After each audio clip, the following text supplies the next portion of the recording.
আসসালামু আলাইকুম গাইজ, আমি জিহাদি, আপনি? আমি দীপু।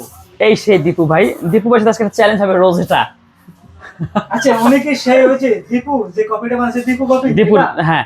সো আজকে আমরা একটা অ্যাকচুয়াল রোজেটা তৈরি করব, অ্যাকচুয়াল রোজেটা ডিজাইনের প্র্যাকটিস করব, প্রতিযোগিতা হবে। আমি আর দীপুর মধ্যে কাটটা ভালো হয় আগে বলে নিচ্ছি। আমরা 6 আউন্স কাপে বানাবো, 180 ml সর্বোচ্চ সাইজ থাকবে, ক্যাপাচিনো কাপে বানাবো। সো দেখবো কাটটা ভালো হয়, আপনারা কমেন্টে জানাবেন। এবং আমরা ছোট করে একটা বাজি লাগালাম, চ্যালেঞ্জ। পারবা আমার সাথে? ইনশাআল্লাহ। দীপু আমাকে বিট করবে, ওকে?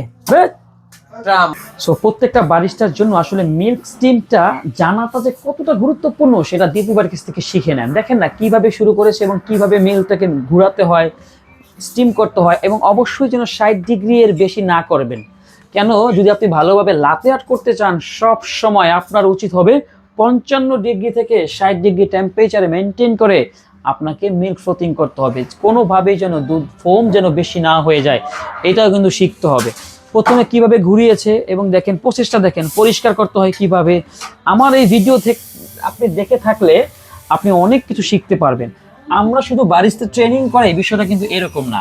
একজন বারিস্তার লাইফস্টাইল কীরকম হওয়া উচিত, বারিস্তার ভবিষ্যৎ জীবন কেমন হওয়া উচিত, সম্পূর্ণ যে একটা ব্যবহারিক গাইডলাইন, সেইটা কিন্তু জিহাদি কফিওয়ালা বারিস্তা ট্রেনিং থেকে আমরা দিয়ে থাকি।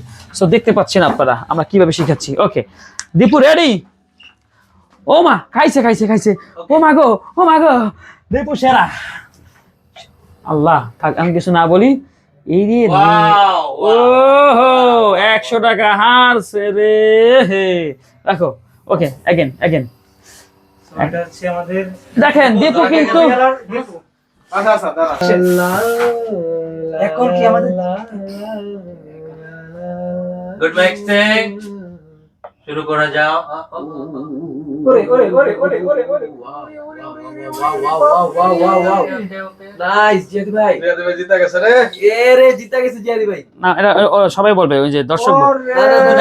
সেরা সেরা। কেটটা ভালো হয়েছে, দীপুরটা নাকি আমারটা? এইভাবে রাখি। আমারটা ভিডিও না রে মামা তো খালি টান বেকা দেয়, সমস্যা নেই। এটা হচ্ছে কি দীপু ভাই, আর এটা হচ্ছে কি দীপুরটা কি ভালো হয়েছে নাকি জিহাদিটা ভালো হয়েছে? জিয়াদি ভাই